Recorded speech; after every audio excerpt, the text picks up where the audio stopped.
지붕 덮개. 그러면 저기에 나와 있는 저거에 성소에 있는 저걸 얘기하는 거예요. 성소에 좀 더 크게 한번 이걸 얘기하는 겁니다. 성소에 보면 저기에 청색, 자색, 홍색 실로, 금색 실로 이 지붕을 먼저 한 단계 덮어요. 저거 한번 보시죠. 그림을 보면 제일 위에 왼쪽에 보면 저 성소와 지성소인데요. 저게 성소와 지성소, 제사장들이 들어가는 방, 그 뒤에 있는 방이 제사장의 대제사장이 1년에 한 번 들어가는 하나님의 방인데, 저 덮개가 세 개로 되어져 있습니다. 하나는 저게 청색, 자색, 홍색 실로 되어서 것을 만들어서 덮은 거고요. 그 다음에 두 번째 흰 것은 염소 털로 만들어서 짜서 만든 천이고요. 그 다음에 세 번째로 저쪽에 이제 그래서 앙장으로 된 천으로 된 것, 청색, 자색, 홍색 실로 만든 홍색 실로 만든 앙장하고 덮개하고 그 다음에 염소 털로 만든 덮개는 잡아당기면 늘어날 수 있잖아요, 그죠? 그러니까 그거는 두 개는 저렇게 잡아당기지 않고 텐트를 이렇게 그냥 덮어 놓습니다. 그냥 덮어 놓고 그 위에 있는 빨간색 있죠. 저건 예수님의 보혈을 상징하는 건데, 저거는 이 양가죽으로 저렇게 만들었습니다.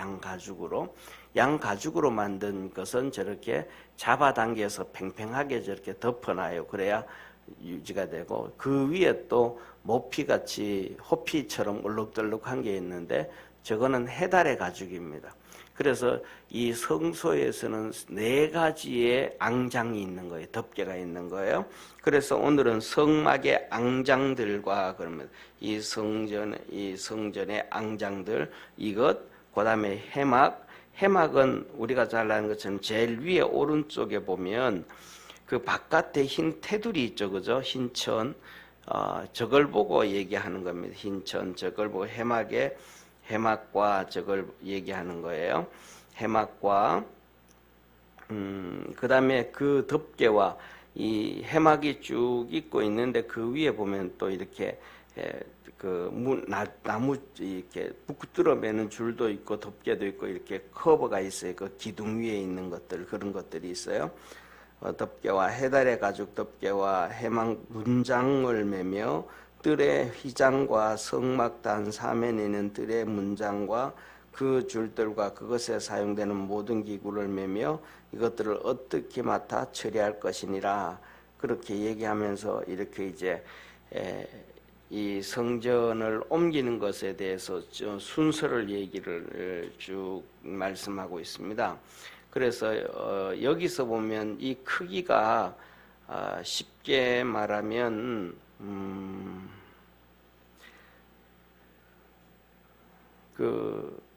보통 이 저 크기가 성막의 크기가 길이가 보통 한 50m 정도 되고요. 그 다음에 이 넓이가 25m 정도 됩니다. 그러니까 우리가 일반적으로 보면 축구장 있죠. 기본 일반 축구장의 4분의 1 정도 되는 거예요. 뭐 초등학교 운동장보다는 그걸로 비교하면 안 되고요. 초등학교 운동장은 워낙 뭐 들쑥날쑥 크고 작고 있으니까 일반 축구장의 한 거의 이렇게 4분의 1 정도 되는 게 저 성전의 크기입니다. 그런데 여기서 이렇게 보면서 어제 말씀드렸던가 똑같은 말씀이에요. 26절에도 말씀하고 그 다음에 25절에도 말씀하고, 이 성전의 이 기구들은 모든 것들은 어깨에 매여야 된다. 어깨에 매여야 된다. 이게 우리가 하나님을 섬기는 모습이라는 거예요. 어깨에 매여야 된다. 그러니까 이거는 어깨에 매여야 된다, 이 말은 해도 되고 안 해도 되고 그게 아니고, 손으로 잡고 들고 가다가 힘들면 내려놓고 뭐 그럴 수도 있지만은 어깨에 맨다라는 것은 꼭 해야만 된다라는 거예요. 그래서 하나님을 이 고핫 자손들, 게르손 자손들, 무라리 자손들은 자기들이 하고 30세에서 50세까지 사람들은 자기가 하고 싶어서 하고 하기 싫어서 안 하고가 하는 게 아니고 그냥 해야 돼. 하나님 앞에서 섬겨야 된다라고 얘기를 해요. 그래서 이런 시대가 많이 바뀌는 것 같아요. 옛날에는 사람이 살아가면서도 아이들이 크면서 꿈 같은 것들을 얘기해도 오늘날과는 다르잖아요. 오늘날에는 네가 하고 싶은 거 해라. 네가 잘하는 것 해라. 그렇게 얘기하잖아요. 그죠? 하고 싶은 것 해라. 잘하는 것 해라. 그렇게 얘기하잖아요. 근데 옛날에 클 때는 저희들이 클 때만 해도 그런 하고 이렇게 잘하는 것 찾고 그다음에 하고 싶은 것 찾고 그렇게 하지 아니하고 첫째로는 네 꿈이 뭐냐? 네가 무엇으로 어떻게 살아갈 거냐? 그거에 대해서 이렇게 나의 잘하는 것이 달란트라고 얘기를 하면 잘하는 것을 찾는 게 아니고 내가 해야 될 일을 먼저 요구했던 시대에 내 달란트와 내 능력과 내가 잘하는 것과 내가 하고 싶은 것은 두 번째고 내가 뭘 하고 살아야 되는가에 대한 포커스가 맞춰진 거였거든요. 무엇을 하고 살아야 될까? 무엇을 해야 될까?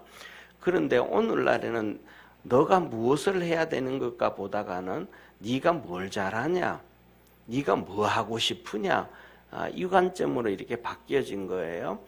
제가 뭐 너무 고지식해서 그런지는 모르지만 이런 관점이 어쩌면 뭐라 그럴까? 마지막 시대에 들어가는 또 하나의 관점이 아닌가 그렇게 생각이 들어요. 왜냐하면 우리가 나중에 마지막은 인생이 뭐 다 끝나고 난 다음에 하나님 앞에 섰을 때 우리가 하나님 앞에 내놓는 것이 바로 그거잖아요. 그런데 내가 뭘 이렇게 잘하고 왔습니다라고 내 인생을 하나님 앞에 드러내놓는 게 아니고 내가 하나님 앞에서 이거 하고 왔습니다라고 얘기하는 거거든요. 그러니까 이 레위인들도 뭐냐면 자기들이 하고 싶은 것 하는 게 아니고 그냥 태어나 봤더니 고핫 자손이고 무라리 자손이고 게르손 자손인 거예요. 그러니까 그들이 와서 뭐냐면 하나님을 그가 사람들에서 무엇을 하고 내가 하나님 앞에 갔는가, 하나님 앞에 섬길 것인가, 그게 더 중요하지 않는가 그런 생각을 해요. 그래서 뭐 아이들은 교육을 하면서 부모 말은 원래 안 듣잖아요. 우리도 안 들어왔고, 그래도 안 듣지만은 저 같은 경우에도 우리 애들한테 그런 얘기를 했습니다. 뭐냐면 네가 하고 싶은 것, 네가 잘하는 걸 하지 말고 네가 해야 될 일이 뭔지를 찾아서 그것을 네가 해서 살아라. 그게 하나님이 너에게 준 것 같다. 그리고 네가 하고 싶은 것, 그 다음에 네가 잘하는 것들은 그건 네가 취미로 한번 해봐라. 그거는 버리지 말고 꼭 취미로 해라. 그리고 그 다음에 네가 살아가면서 해야 될 그 일들에 대해서 때에 따라서는 힘들고 지치고 어려울 때가 있는데 그때 네가 잘하는 것, 네가 하고 싶은 취미 생활을 통해서 스트레스를 얼마든지 풀 수가 있다. 그 다음에 사람이 살아가다 보면 수많은 어려움들을 경험하게 되어지는데 예를 들면 뭐 가장 기본적인 것들을 오늘날로 비교를 하면 뭐 우리나라 같은 거는 IMF를 터져서 실직자가 너무 많았었잖아요. 그 다음에 리먼 브라더스 사건 같은 것도 문제가 터졌잖아요. 그 다음에 지금은 올해는 코로나 때문에 이 중공 코비드19 때문에도 엄청나게 많은 사람들이 실직에 머물고 어려운 문제 터지잖아요. 옛날 같은 경우에는 전쟁을 통해서 뭐 있던 기업들이 직장들이 다 잃어져 버릴 수 있죠.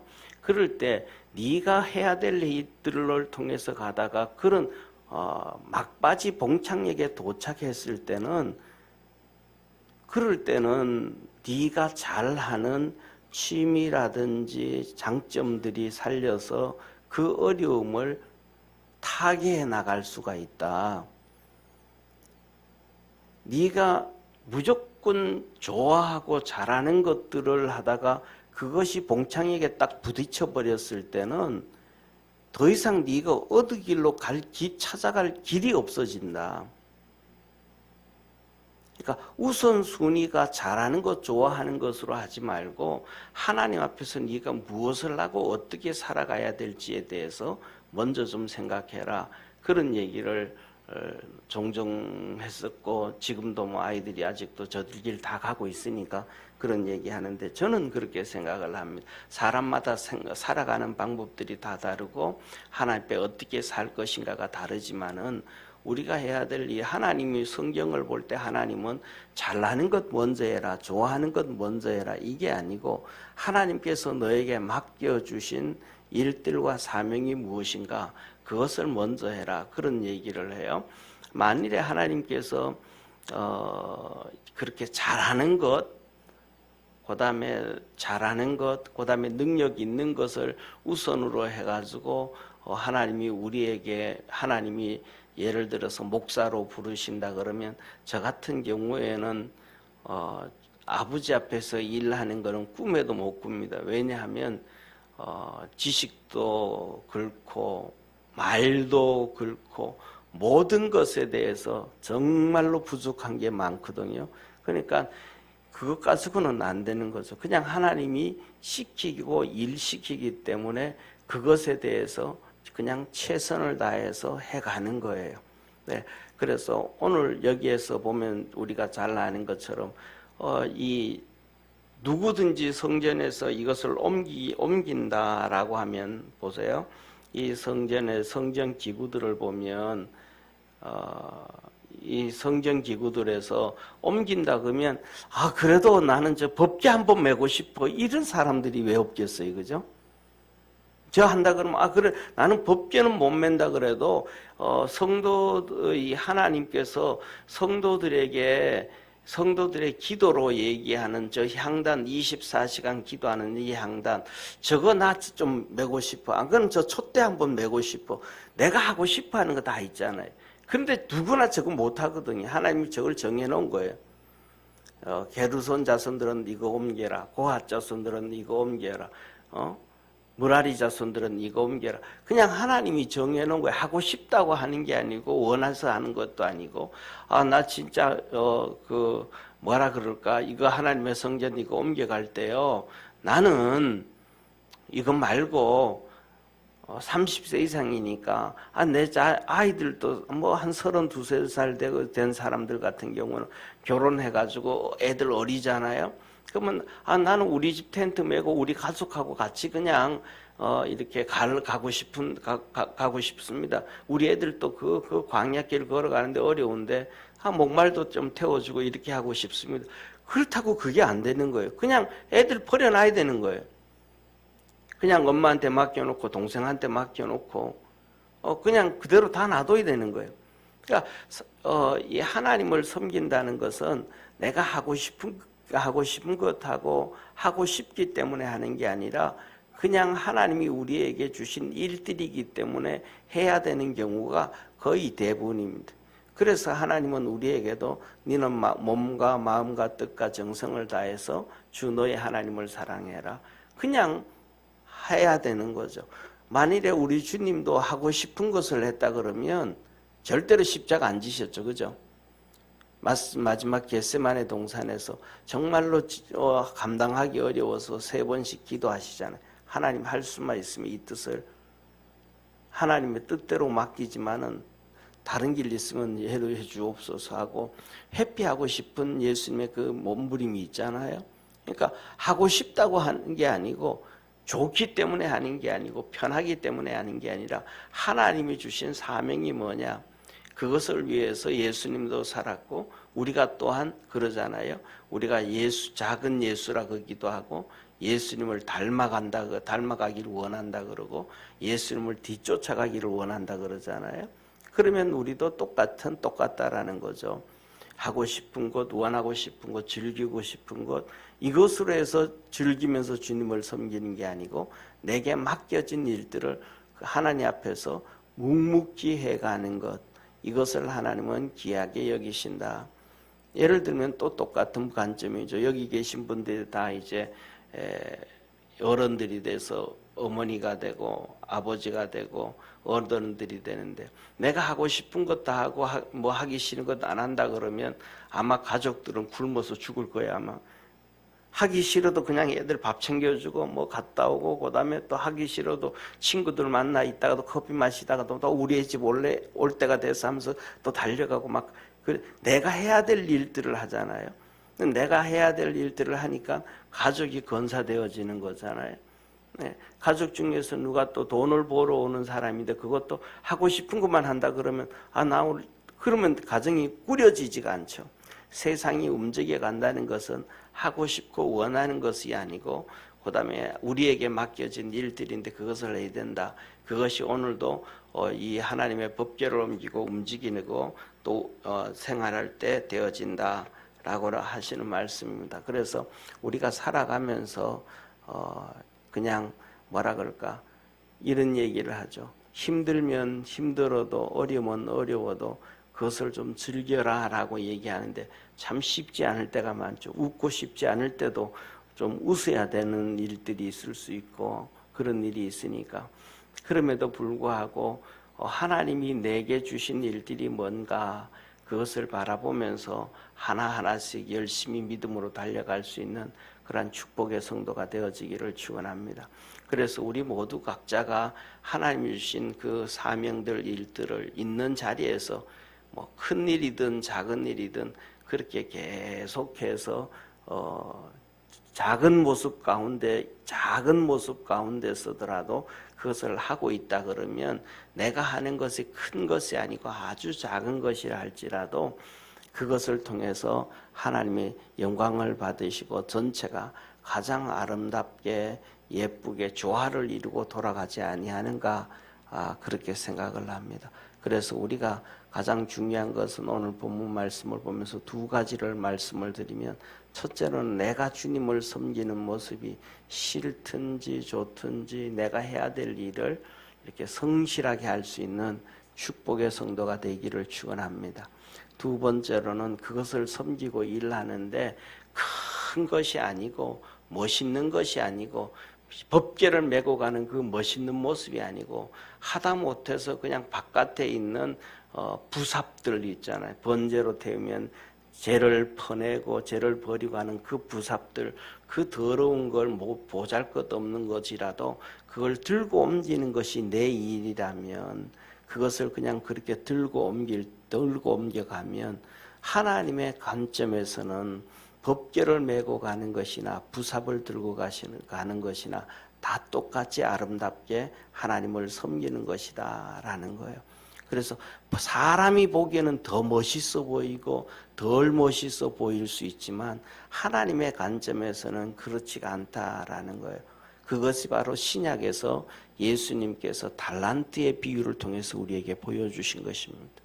5달란트, 2달란트, 1달란트, 똑같이 주님께서는 5달란트를 가지고 5달란트 남긴 사람이나 2달란트를 가지고 2달란트 남긴 사람에게나 똑같이 주님은 말합니다.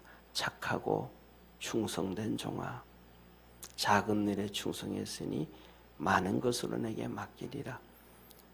믿음으로 그렇게 살아가는 우리 성도 됐으면 합니다. 기도드리겠습니다.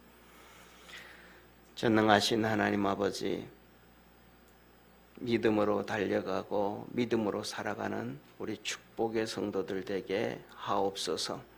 우리에게 맡겨진 일들, 때에 따른 힘들고 어려운 것도 있고 때에 따른 쉬울 때도 있지만 감사하며 섬기며 사는 복된 성도들 되게 하옵소서. 구원하신 예수님의 이름으로 기도드립니다. 아멘. 하늘에 계신 우리 아버지여, 이름이 거룩히 여김을 받으시오며 나라에 임하옵시며 뜻이 하늘에서 이룬 것 같이 땅에서도 이루어지리이다. 오늘날 우리에게 일용할 양식을 주옵시고 우리가 우리에게 죄진 자를 사하여 준 것 같이 우리 죄를 사하여 주옵시고 우리를 시험에 들게 하지 마옵시며 다만 악에서 구하옵소서. 대개 나라와 권세와 영광이 아버지께 영원히 있사옵나이다. 아멘.